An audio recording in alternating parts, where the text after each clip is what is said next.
These are our notes about scale drawings. A scale drawing is something that we use when an item or an object or a thing is either too big or too small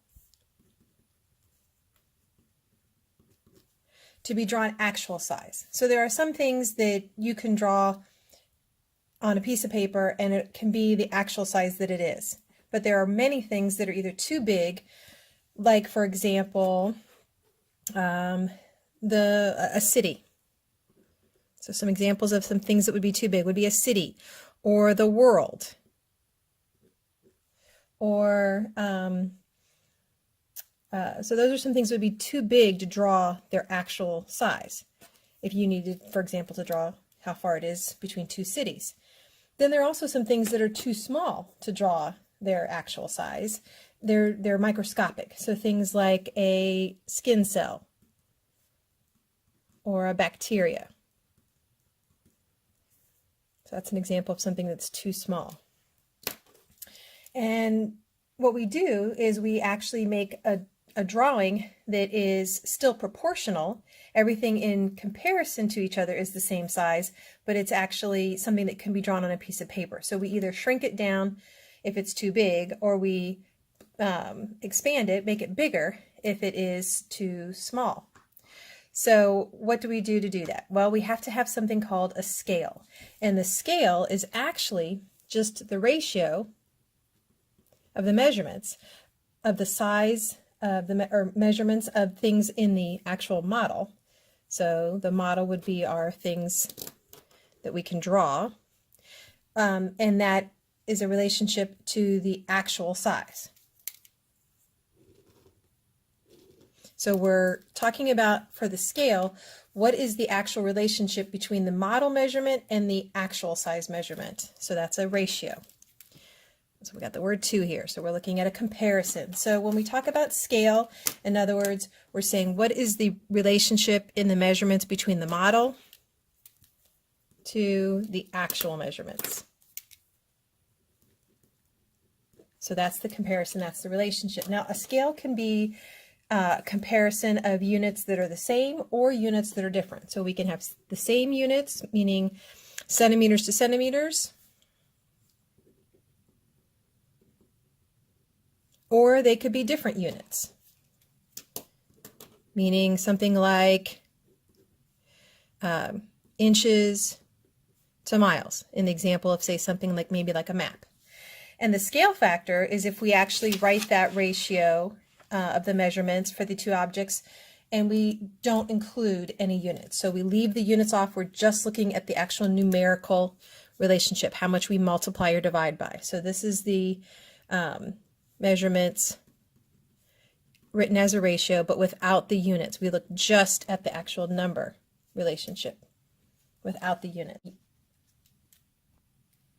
So what would we actually use a scale for? Well, there are a lot of things. In fact, it's really used a lot when we want to find a missing measurement, either on an actual model or on an actual object. So we use the scale a lot. We use scale drawings and we use that scale relationship, that ratio, to find missing measurements. So missing measurements, and those could be either on the model or on the actual object. And to do that, we're going to set up and solve a proportion. So this is one of those things where we have a proportional relationship, so we can set up a proportion